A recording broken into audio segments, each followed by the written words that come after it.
Apa ndak takut di hadapan Allah? Manusia boleh kita tipu, hukum bisa kita permainkan. Kamu yakin bisa tipu Allah di akhirat? Dan bagi orang beriman, percaya kau pasti kau mati. Pokok kemana? Berapa mi kepala kejaksaan di Sulawesi Selatan? Berapa mi? Sudah puluhan. Dan ada yang sudah menghadap kepada Allah. Dan ketika jabatannya dia pegang dan menyalahgunakan jabatannya, pasti kau akan tanggung. Masuklah engkau ke dalam Islam secara sempurna. Islamlah kalian ketika sholat, tetapi menegakkanlah kalian keadilan ketika anda menjadi jaksa. Itulah yang disebut Islam secara kafah. Dan janganlah engkau ikuti langkah-langkah setan, karena sesungguhnya setan itu musuh yang nyata bagi kalian. Ketika Bapak Ibu mendapati undangan acara ini, setan berusaha menggagalkan agar ibu tidak dengar dakwah. Di rumah dia basic kau, ndak usah kau datang, ndak usah kau datang, capek, tidak usah kau datang, lebih baik kau tinggal di rumahmu. Alhamdulillah kita berhasil meninggalkan setan di rumah, tinggal di tempat ini. Apakah setelah di tempat ini setan menyerah? Tidak, nagoda kau lagi setan supaya tidak dengar ceramah. Jangan aku dengar ceramah, jangan pegang dengar ceramah, pegang HP-mu, pegang HP-mu, pegang HP-mu. Orang yang pegang HP ketika saya ceramah sesungguhnya kena godaan setan. Bagaimana kau mau dengar ceramah kalau sibuk kau begini?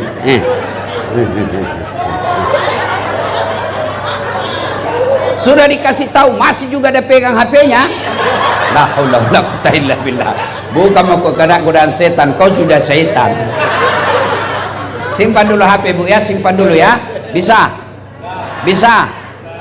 Kenapa Ustadz kita mau rekam? Kalau ibu yang rekam, gambarnya tidak jelas, suaranya juga tidak jernih, dan saya takut ada lagi keseleo mulut saya akhirnya viral. Jadi simpan dulu ya. Kita mau dengar ceramah Ustadz, jangan makin rekam. Ada kamera saya bawa. Itu kemana itu kameraku? Nah ini sini, ini di kamera saya bawa. Tapi kau bawa pulang kamera Ustadz, gampang, nonton YouTube. Sudah nonton, jangan lupa like and share. Kalau ada iklan, jangan kau skip. Kalau ibu nonton, lalu nonton iklannya 1-2 iklan, ibu ikut membantu orang-orang yang kami sekolahkan dan membangun rumah ibadah. Karena semua keuntungan yang kita dapat di YouTube, alhamdulillah sudah 3 masjid yang jadi, dan beberapa puluh anak kita kuliahkan dan kita sekolahkan.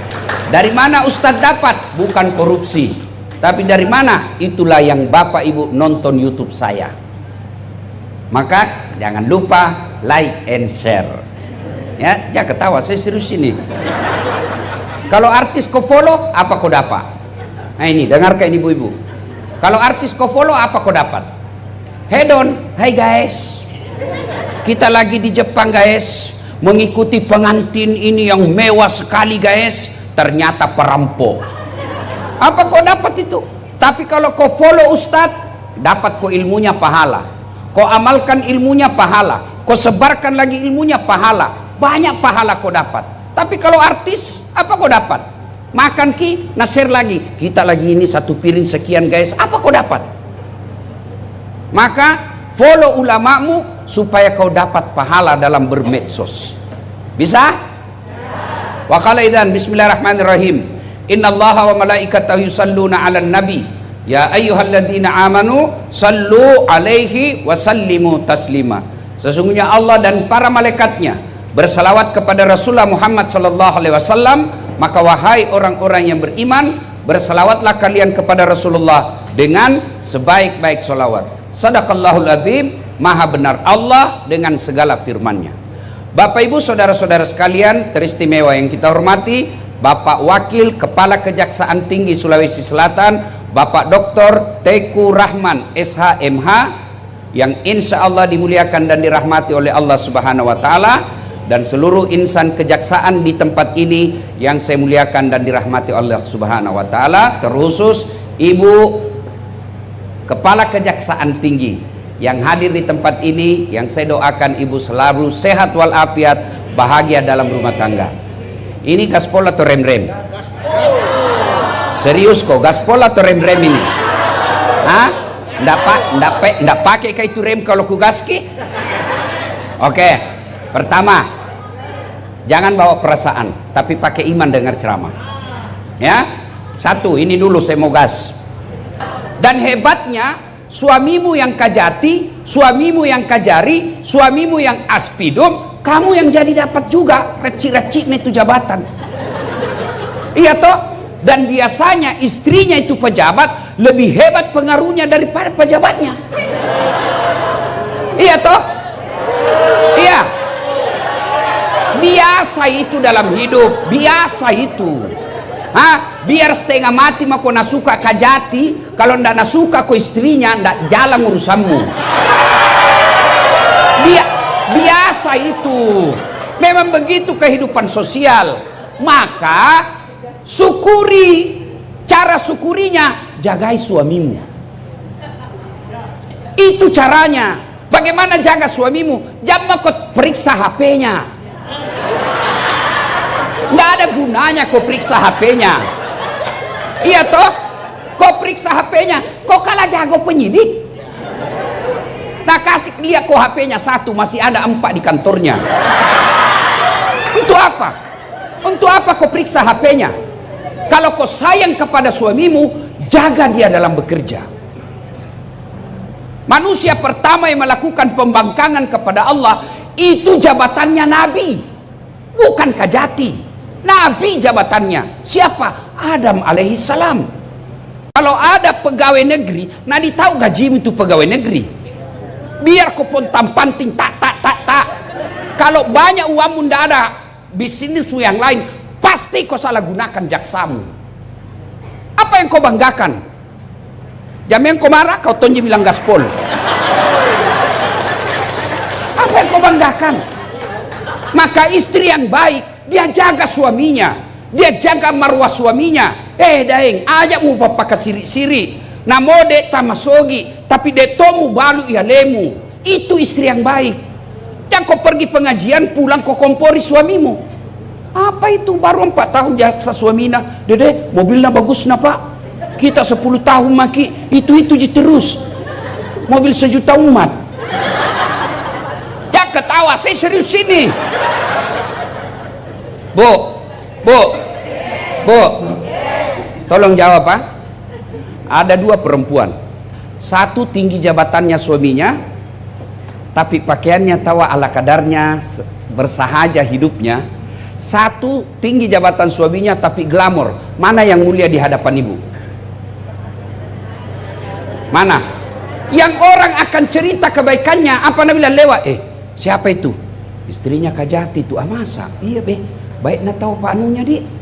Biasa ji pakaiannya, penampilannya. Itu temanku baru 2 tahun jasa dede, istrinya kayak toko emas berjalan. Siapa yang Allah angkat derajatnya?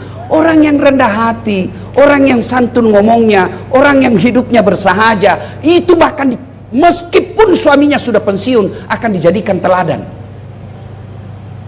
Dan ibu tahu itu semua, tapi tidak sampai di hati. Kenapa? Setan halangi kok. Nah, kalau ada istri jaksa, penampilannya mewah, pasti kau dicibir, pasti kau dicerita, cuma tidak berani cerita di depanmu. Nasabi,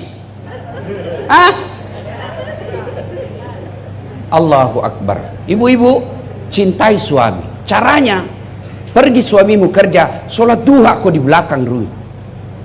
Kau doakan suamimu, supaya apa? Kalau Allah kabulkan doa istrinya, tidak ada satupun insan manusia yang bisa menghalangi karir suamimu kalau sudah Allah kasih. Jangan mau kau cari muka sama istri kajati, istri kajari, istri dan capek. Tidak ada harga dirimu.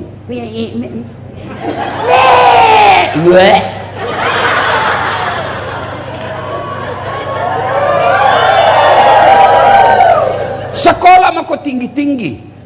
Orang tuamu sudah jualkan kau sawah supaya jadi jaksa. Orang tuamu berlinang air matanya malam hari doakan kau supaya anaknya diangkat derajatnya. Lalu kau pergi hinakan derajatmu sendiri, seolah-olah tidak ada sekolahmu, menjilat saja kerjamu. Kau tidak malu jadi manusia penjilat? Jambe ko marana kau tonji minta digas.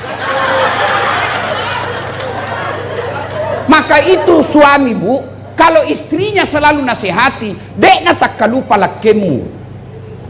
Tapi kalau jadi kau tukang kompor, dongok memang tong ini. Apa jipalik kau tingginya sekolah ndak bisa kau belikan emas. Dengar ini, semua kita laki-laki mau kasih kau perhiasan yang hebat, tapi rezeki terbatas. Kau jadi perampok suamimu dan pada akhirnya masuk penjara. Enggak kan? Siapa yang enggak kenal almarhum Baharudin Lopa? Menjadi legend. Kenapa? Karena istrinya juga bersahaja hidupnya. Jadi laki-laki, ini saudara-saudaraku yang jadi jaksa, itu penentunya baik sifatnya istrinya. Karena kadang-kali kami laki-laki rela melakukan apa saja, yang penting istri senang di rumah. Maka jadilah istri yang baik. Pergi suamimu menuntut di pengadilan, kau sholat duha di rumahmu. Ya Allah, bimbing suamiku, tunjukkan yang hak adalah hak, tunjukkan yang batil adalah batil, perbaiki lisannya, jaga mulutnya, jaga harga diri kami sekeluarga ya Allah. Ya Allah, kalau rezekinya jangan kau halangi, kalau rezekinya mudahkan baginya ya Allah. Sudah itu ku WhatsApp suamimu, bang, jangkit cemas, jangan menghalalkan segala cara. 8 rakaat saya doakan kita di dalam sholat duhaku, insya Allah tolong ki, salam sayang selalu dari istrimu di rumah. Ini tidak. Pergi suaminya kasihan cari nafkah, kadangkala setengah mati tidur begadang di kantornya supaya dia baik karirnya dan berdampak sama istrinya. Baru 10 menit pergi istri suaminya pergi mima gosip, tawaf di komplek. Nah, kelilingi semua itu rumah, cari bahan baku gosip. Lalu kalau begini hidup kita sebagai istri, apa fungsi tak sebagai istrinya suami tak dalam cari nafkah? Maka istri yang baik, lindungi suamimu, jaga suamimu, ingatkan dia sholat, ingatkan dia amar ma'ruf nahi mungkar. Maka suamimu jadi saksa, kamu juga dapat pahala keadilan di akhirat kelak. Ini yang disebut istri yang mampu menolong suaminya. Coba makin lihat di medsos, berapa banyak kasihan laki-laki yang karirnya baik, yang sekolahnya tinggi, terpaksa dipermalukan di medsos gara-gara istrinya yang hedon. Kalau bukan saya nasihati ibu, siapa lagi? Nggak mungkin kita mau dengar suami tak. Ya toh? Dinasihatin. Maka kalau bukan saya, siapa lagi mau nasihati ki? Kalau bukan ulama, siapa lagi mau nasihati ki? Mertua tak kita tidak dengar, ipar tak kita tidak dengar, orang tua tak kita tidak dengar, apalagi suami tak. Itu gunanya diundang ki pengajian di sini. Ya. Dengar, poin kedua. Ini perempuan di patolo-tolo. Glowing. Apalagi itu? Bleaching. Apakah itu namanya, apa itu? Skincare. Itu yang kasih habis suamimu. Apakah itu nabutuhkan suamimu yang glowing-glowing? Bukan, hatimu yang bagus dibutuhkan suamimu. Mau kau saya kasih bukti? Mau kau saya kasih bukti? Itu ada yang viral toh, pengusaha skincare selingkuh. Siapa nak temani selingkuh suaminya? Pembantuna. Si mau kok? Ayo, kalau suamimu tergoda dengan cantiknya, tidak mungkin dia selingkuh dengan pembantunya. Tapi apa yang dibutuhkan suami? Ketenangan jiwa. Ini. Habis suamimu ratusan ribu. Saya heran, kenapa semua pengusaha skincare kaya mendadak dan kaya tiba-tiba? Karena banyak perempuan mau dibodoh-bodohi. Jangan kau marah, jangan kau marah. Apa sampai biar jalan susah tongi. Beleng-beleng. Jangan marah bunda, jangan marah. Ini gunanya pengajian supaya ada tong perubahan. Ya, Maka istri yang baik, kalau cara bersyukur, lindungi suamita, nasihati, ingatkan. Soal sudah diingatkan dia mau dengar atau tidak, tawakal ilallah, berserah dirilah kepada Allah. Begitu mau pergi suamita, doakan ki, buat hatinya tenang. Bertengkar kita di malam, lupakan kalau dia mau pergi kerja. Kita tidak tahu apa yang terjadi, siapa tahu bisa jadi keluar tinggal jasadnya. Alangkah bahagianya kita pergi, istri tak, istriku saya bu, sampai saya bilang Pak Waka, selalu saya bilang sama mamaku, kalau istriku tidak masuk surga, saya keberatan nanti di akhirat. Kenapa? Baik memang ton saya istriku bu, Masya Allah. Saya kalau mau, padahal saya tidak pernah pacaran, tidak pernah kenal, tidak pernah lihat fotonya. Saya kenal mamanya hari Ahad, Jumat saya melamar. Masya Allah. Kalau mau kau pergi, kau ambil ranselku. Kan subuh-subuh biasa kan, pesawat pertama jam 4. Nah ambil Tom itu ransel, nah berat kuliah. Saya bilang jamin sayang, berat gitu. Karena banyak elektronik dalam. Apa nak bilang? Beratnya ini tidak ada artinya dibanding beratnya Ustadz sebagai pendakwah mencari nafkah untuk kami. Ini langsung perasaan. Oh male. Sampai di mobil. Nak cium tanganku dulu. Cukup nih? Tidak. Nak cium lagi. Baru nak cium lagi nih. Baru ini lagi. Ini lagi. Ini agak lama. Woi Pak Jaksa, pada jadi dicium istri tahu begitu. Punya upah. Ibu-ibu, hari Adiaksa ke-64 ini coba ibu mulai amalkan besok. Itu ada hasilnya ini dakwah. Amalkan ki besok. Bertengkar ki malam, lupakan pertengkaran. Buat hatinya tenang supaya dalam kerjanya dia tenang. Mana bisa kita cari nafkah dengan tenang kalau galau perasaan. Begitu dia mau pergi, doakan, cium tangannya, dan jangan kau lepaskan tangannya kalau dia belum bilang iya. Nah, cium sudah itu bang, ridhoi saya. Kalau dia bilang iya dek, baru lepas. Pergi, ku lepas di kau pahlawan. Kalau dosaku kepada teman saudaramu, tiap hari kau bisa ketemu, tiap hari kau minta maaf. Kau tugas kau di Selayar, tiba-tiba kau pindah ke Jawa, pindah ke Sumatera, jejak-jejak kesalahan yang pernah kau lakukan di Selayar itu akan diminta tanggung jawabnya, dan susah kau lagi balik ke Selayar. Maka ketika kau bertugas di suatu tempat, jangan pernah meninggalkan kebatilan, karena susah tobatnya. Kalau anda dosa kepada Allah, tobatnya gampang. Menyesal, mengakui, tidak mengulang, ganti kebaikan. Kata Allah, yang penting kau tidak mengaku Tuhan, saya ampuni semua dosamu. Itu kata Allah. Tapi kalau dosa kau dalam jabatan, susah kamu tobat. Kenapa? Kau harus perbaiki kesalahanmu. Coba bayangkan itu kasus yang lagi viral di Cirebon. Orang tidak bersalah divonis salah. Apa ndak takut di hadapan Allah? Manusia boleh kita tipu, hukum bisa kita permainkan. Kamu yakin bisa tipu Allah di akhirat? Dan bagi orang beriman, percaya kau pasti kau mati. Pokok kemana? Berapa mi kepala kejaksaan di Sulawesi Selatan? Berapa mi? Sudah puluhan. Dan ada yang sudah menghadap kepada Allah. Dan ketika jabatannya dia pegang dan menyalahgunakan jabatannya, pasti kau akan tanggung. Tidak ada satupun kejadian di dunia ini yang lepas dari tanggung jawab kita. Maka renungkan itu setiap mau mengambil kebaikan.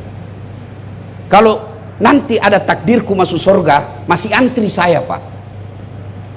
Misal ulama Indonesia, ulama Sulawesi Selatan masuk surga, bu, tapi masih antri. Lama baru sampai. Kenapa? Ulama NU, ulama Muhammadiyah, ulama Wahda Islamiyah, ulama MUI, ulamanya dari Pinrang, dari Sidrap. Berapa itu pak? Tapi begitu malaikat katakan kepala kejaksaan tinggi Sulawesi Selatan, tidak perlu antri, bapak sendiri masuk pak. Tidak ada satu jika jati di Sulawesi Selatan. Maka keliru kalian saudara-saudaraku yang Allah titipkan amanah tidak menggunakan jabatan itu masuk surga. Dan ketika menyalahgunakan amanah, Allah akan tuntut kita. Saudara-saudaraku yang pernah menyalahgunakan amanah di kantor ini, susah tobatnya. Misal, ngambil barang-barang kantor, susah itu tobatnya. Pertama, kasih kembali itu barang. Tidak bakal diterima tobatnya kalau masih kau ambil itu. Maka saudaraku yang pernah menjadi kepala kejaksaan negeri, dan ketika pindah rumah jabatan, hilang itu rumah-rumah jabatan, hilang kulkas, gorden, AC. Ya kau ketawa, serius kayak ini. Palisu memang nih baja. Kasih kembali, kau selama kau tidak kasih kembali, tobatmu tidak akan sah. Dan itu disuruh pikul.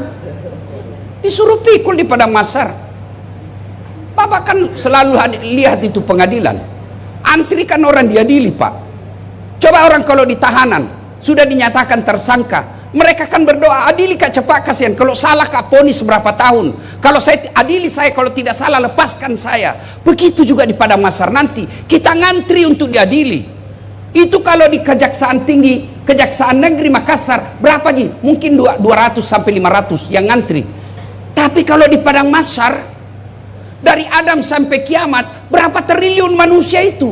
Dan satu jejak pengadilnya, satu ji. Kenapa? Satu Allah, satu loket, diantri triliunan manusia. Dan pada saat antri itulah Pak, disuruh pikir itu barang-barang negara yang pernah kita ambil. Lewat mikodong kepala tata usaha. Lihat Bapak paling yang ngambil itu. Sudah. Keranton saya lihat sudah ada di situ ditulis inventaris kantor Kejaksaan Tinggi, ada di rumahnya. Astagfirullah, kasih kembali Pak, sebelum Bapak pensiun kasih kembali memang Pak, jangan main-main Pak. Ini bagi orang yang beriman. Kalau Bapak masih percaya akhirat, beda kalau Bapak sudah tidak percaya akhirat. Nah bilang orang Bugis, pigau ini melawan pigau. Orang Bugis bilang tantenton janjenjong, tangi tamulo tangi taku jame jamamu wita topi na witai. Wita totu la cilaka. Jangan punya prinsip begitu. Bagi kita orang beriman, ayat yang dibacakan tadi ketua panitia, yang saya yakin ini prinsip efisiensi. Ya toh? Dia Tommy ketua panitia, dia Tong Kori, dia Tong pembaca sari tilawah. Masalah. Mantap ini. Efisiensi, tapi dua selaras. Dua pelon. Mudah-mudahan tidak salah kasih sama saya. Ya. Bapak saudara-saudara sekalian, kembali lagi ya. Mari laksanakan tugas Bapak. Saya menghimbau kepada diri saya, kepada adik-adik yang baru jadi jaksa, kepada kakak-kakak yang sudah jadi jaksa, jadikanlah kejaksaan ini sebagai ladang amal. Kan gampang sekali dilihat itu orang korupsi. Apabila penghasilannya sudah tidak seimbang dengan gaya hidupnya, sudah ada itu indikasi. Tinggal Bapak buktikan, ada penyidikan, penyidikan. Sudah nih, ya kan bisa dibaca itu. Coba begitu Bapak tahu, setan juga tahu kelemahannya Bapak. Apa? Kantongnya masih berlobang. Datang tompa istri. Ketika dalam situasi kita normal Pak, godaan setan bisa kita lawan. Tapi ketika kondisi kita tidak normal, ada utang, ada selera tinggi, ada anak kita yang minta sesuatu yang di luar kemampuan kita, tiba-tiba ada peluang. Ini setan masuk di situ. Maka Bapak saudara-saudara sekalian, gunakan. Saya bukan sarjana hukum, tapi saya heran, fungsinya kan ada namanya pencegahan, ada pemberantasan. Mestinya yang diprioritaskan bukan pemberantasan, tapi pencegahan. Saya heran kalau tidak bisa dicegah ini korupsi di Indonesia. Gimana ceritanya tidak bisa dicegah? Nah 3 koja itu 3 lembaga, ada polisi, ada jaksa, ada KPK. Coba 3 lembaga yang menangani ini. Dan kalian penegak hukum diberikan konstitusional untuk apa? Untuk menyadap teleponnya ini para pejabat. Nah kalau dia sudah baku telepon kan kamu dengar. Saya ini masyarakat sospol, nggak tahu saya soal yang begituan. Tapi kan di media kita baca ada di sana para teleponnya itu para pejabat, maka dia ganti nomor-nomor luar negeri. Dia pakai HP beda itu HP, tapi nggak mungkin, pasti bisa dilacak. Maksud saya, kalau kau sudah dengar itu pembicaraannya, Pak Wali, ya Ustadz, ada proyek itu sudah, nggak bisa begitu. Bapak kan dengar, mestinya langsung telepon. Dah saat ku dengar kau itu mau kong kali kong, berhenti kok. Kalau nggak mau kau berhenti, saya tangkap kok. Itu namanya pencegahan. Dan saya nggak usah kursusi bapak, bapak lebih tahu. Hanya untuk mengingatkan, itulah fungsi dakwah. Supaya apa? Bapak pensiun, tenang perasaan, tidak kena serangan jantung. Coba kalau bapak menghalalkan segala cara, banyak melanggar aturan-aturan ketika aktif. Begitu bapak pensiun, hilang jabatan, hilang kekuasaan, mulai makin peras orang. Allah sudah menurunkan hukumannya. Apa pertama hukuman Allah? Post power syndrome. Mulai depresi. Yang tadinya jalan selalu dikawal, yang tadinya ada protokolernya, yang tadinya ada fasilitas, tiba-tiba hilang semua. Mulai depresi. Depresi, hidup susah tidur, mulai datang penyakit. Penyakit apa? Dilarang makan gula, dilarang makan garam, dilarang makan nasi, dilarang makan daging, dilarang makan ikan. Apa aja bisa nama makan? Ubi rebus. Warna itu 10 miliar, tapi nasi dilarang makan. Apa gunanya itu 10 miliar kalau dilarang kau makan nasi? Pergi dokter, nah bilang hasil penelitian bapak selama ini karena jarang kena matahari. Mulai besok bapak aktif, tolong dari jam 7 sampai kira-kira jam 9 bapak jalan jangan pakai baju, kena matahari. Jangan pakai celana panjang pak, yang pendek saja supaya kena semua bahan tak matahari. Jangan pakai peci. Apalagi dok, dia bilang jangan pakai sandal pak supaya refleksi ke kita. Kelilinglah dia di kompleknya pak. Mulai jam 7 sampai jam 9 ndak pakai baju, ndak pakai sendal. Apa bedanya sama gembel? Pacal lamanan ero demu sengalemu. Lewat kau nak cibir kau semua orang. Itu sudah azab Allah itu. Agar tidak terjadi seperti itu sebelum segalanya terlambat, mari manfaatkan jabatan kita, rezeki kita, nikmat Allah yang Allah berikan, manfaatkan untuk apa? Mendekatkan diri kepada Allah Subhanahu wa taala. Usia 60 tahun Kejaksaan Republik Indonesia, usia yang sudah cukup dewasa. Keliru kalau belum membuat institusi kita dinikmati oleh rakyat banyak. Caranya apa? Tegakkan keadilan seadil-adilnya. Yang ketiga, suatu ketika datanglah, diutuslah gubernur oleh Umar bin Khattab. Gubernurnya namanya Amr bin As di Mesir. Gaya kepemimpinannya Amr bin As hedon, suka yang mewah-mewah. Di depannya rumah jabatannya gubernur Amr bin As ada gubuk jelek dan orang Yahudi punya. Dipanggil kepala kontraktor, siapa punya gubuk itu? Nggak enak rasanya ini istana gubernur, di depannya ada gubuk. Dia bilang orang Yahudi yang punya. Sudah, bebaskan itu, kasih beli rumahnya berapa saja dia mau. Didatangilah itu oleh kontraktor, kena pembebasan, kita ganti 2 kali lipat. Nggak mau. 3 kali lipat, saya tidak mau. 4 kali lipat, tidak mau. Namanya ganti rugi, tetap jadi rugi. Banyak tuh bicaramu kalau bahasa kita. Sudah, mau tidak mau gusur, digusur rumahnya si Yahudi. Yahudi minoritas waktu itu. Dia sedih, tapi dia ingat Amr bin As kan gubernur, masih ada di atasnya presiden. Dia jalan kaki dari Mesir ke Madinah, ketemu Umar bin Khattab. Begitu sampai di kota Madinah, dia mendapat ada orang tidur di bawah pohon kurma. Dia mengambil bantal tangannya, lalu tidur. Dia dapat itu orang tidur. Tuan. Nah, apa?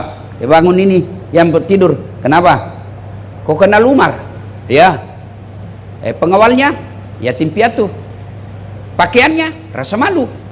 Maksudnya ya itulah Umar. Mana dia? Saya yang kutemani bicara, saya Umar. Kenapa kok? Kalau bahasa Makassar, kenapa? Dia bilang, saya mau melapor ini. Apa? Itu gubernur Muammar bin As na doser ki kodong rumahku. Hah? Nabongkar. Kenapa bisa? Katanya ndak enak dilihat pandangan depan rumah jabatannya. Masa begitu ya? Sudah begitu, kalau begitu, kau itu ada tempat sampah, ambil itu tulang di situ.